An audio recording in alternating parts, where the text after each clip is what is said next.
So hello guys, welcome back to my YouTube channel. I know it's been a very long time, actually not that long, but it's been a long time. If it's your first time here, welcome to the Nature Squad. If you're a regular here, thank you so much for your love and for your support. I really don't take that.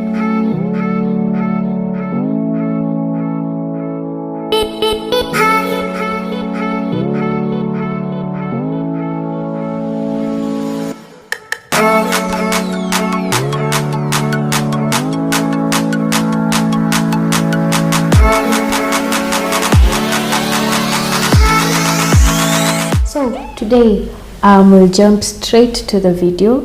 Today we'll be talking about different types of poaching. So I'll ask you a question. Did you know that there are different types of poaching, or is poaching just generally one and the same thing to you? So today we're going to discuss about poaching, and there are two types of poaching. Okay, generally, let me just break it down. Majorly, there are like two types of poaching. There is poaching for trophies, and there is poaching for meat, for game meat. So today we're going to be speaking about the various offenses that surround wildlife. So we're going to speak, or rather discuss, about four wildlife offenses in Kenya, but generally in the world. But I'm majorly going to deal with in Kenya because of also the fine and the imprisonment term in Kenya. So as I've explained earlier, poaching, there's the poaching for trophies, and there's the poaching for game meat. So what's poaching generally? Poaching is the hunting, the capturing, and often the killing of wild animals. Which leads me to my first offense, which is sport hunting, or recreational hunting, or trophy hunting. So now here is where animals are poached for trophies. And by trophies here, I mean be it tusks, be it horns, be it skin, be it scales for some animals. So now for sport hunting is where now people go out and hunt for the sole purpose of the trophies. So there are very many reasons not why people do sport hunting, but I'm majorly going to focus on two, because the second one will lead to my second offense. There's the sport hunting, reasons why people engage in sport hunting. The first one is there are people who, we are all different. There are people who they feel a sense of satisfaction in killing an animal. They feel some sense of gratification in killing an animal, and more so in like taking parts of the animals, or also animal as a trophy can be the whole animal in itself or parts of the animal. So there are people who generally they feel happy, or they gain gratification from taking parts of the animals and like just storing them somewhere in remembrance of, or to remind them of the good hunters that they are. So you'll find there's that, and also there's the second one, which people now hunt animals for trophies for sale. And this is what now really leads or fuels illegal wildlife trade. So for the first one, for the people who keep the trophies, so I'm sure you found or you've even seen in the movies whereby there are people who they have like heads of like antelopes with their great antlers, or like head of boars, head of wild pigs, heads of, basically you get the point. Or they have generally just kept in their places of work or at home skins of leopard skins. They've just kept trophies for their own happiness, for lack of a better word. Like they've just kept it ikiwa nyumbani ama it's at their places of work. There are also those who store these animals like in their whole form. I don't know if you've seen the people who store like they can store like a whole deer in some fluid that is enclosed in like a glass enclosing. So yeah, now that is for the people who keep trophies for their happiness, for their gratification. So for one who is found guilty of the offense of sport hunting, aka recreational hunting, aka trophy hunting, so there are 3 categories. So for the first category, one can either be given a fine of 20 million or be sentenced for life, or be given both. There's a second category where one can be given a fine of 5 million or be sentenced to 5 years in prison, or is given both. And then we have the third category where one can be given a fine of 1 million or sentenced to 2 years in prison, or given both. So now we are done with our first offense, which is sport hunting, which leads me to the second offense. I told you there's poaching for trophies and there's poaching for animals. That's how I want to deal with them, so that I break it down and make it easier. The first 2 will deal with the trophies. The second 2 will deal with the bushmeat. So for our second category of offenses, it's trophy and trophy dealing, rather dealing with the trophies. So as I told you, trophies is any part of the body of an animal that is not like for consumption. Horns, antlers, tusks, skin, scales, whatever. So one who is found in possession of trophies, right? Or one who is found keeping trophies, or one who is found manufacturing something from a trophy. We find this common with people who they make artifacts from ivory.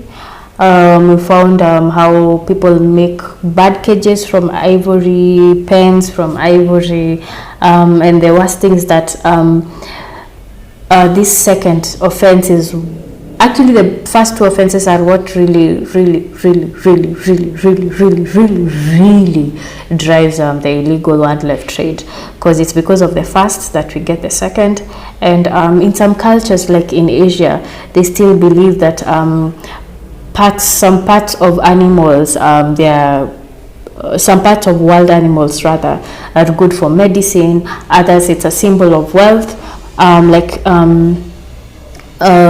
If I'm not, it's China, if I'm not wrong. Asia generally. If you walked in with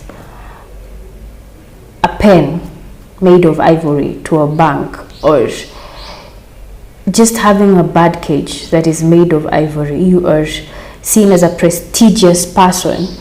And I think it's these cultures and these beliefs that still keep such illegal trade really running.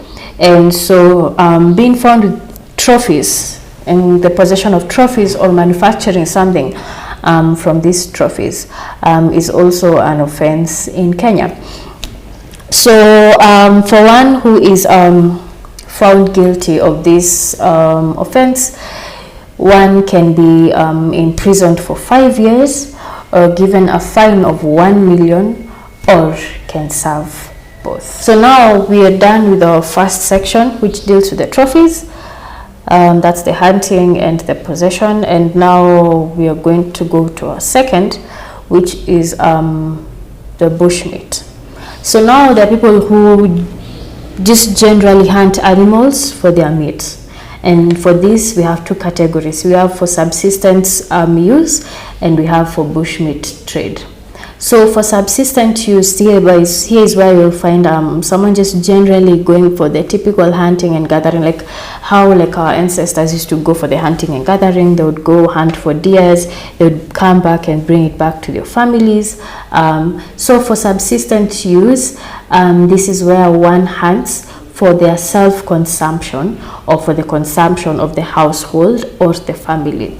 The difference between subsistence and the difference between subsistence and bushmeat trade is the quantity, because yet again, for trade it tends to be more. You do it in larger quantities as compared to subsistence.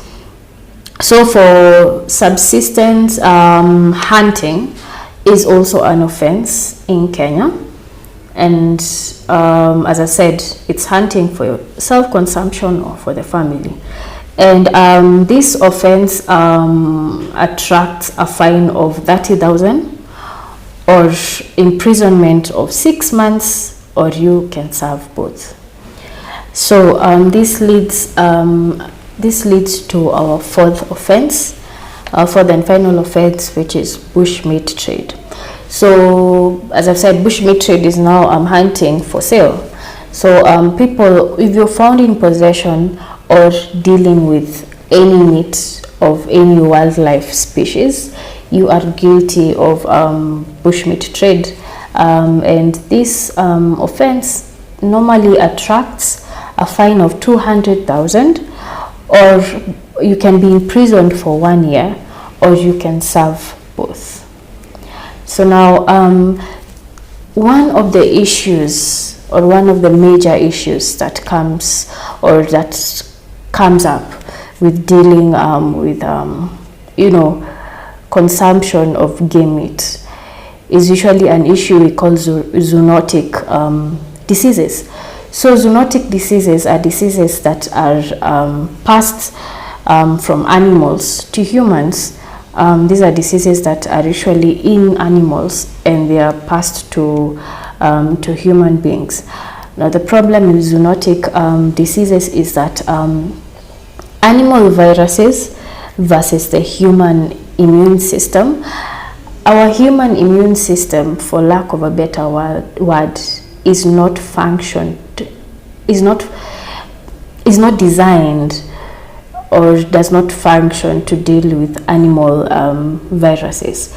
So normally when viruses are introduced to the human body normally destroys viruses. But the problem with animal viruses is that sometimes when they're introduced to the human body, they replicate in the human body, and when they replicate, they mutate and they evolve, and that's why you find zoonotic diseases normally are usually very, very difficult to deal with. A good example is Ebola. Another example is the current COVID-19. From the different sources that it was from various animals. Generally, zoonotic diseases are a very difficult thing to deal with, because our bodies normally isn't designed to deal with animal viruses. Yes, and I think that's all for today. Thank you, and till next time, all my love.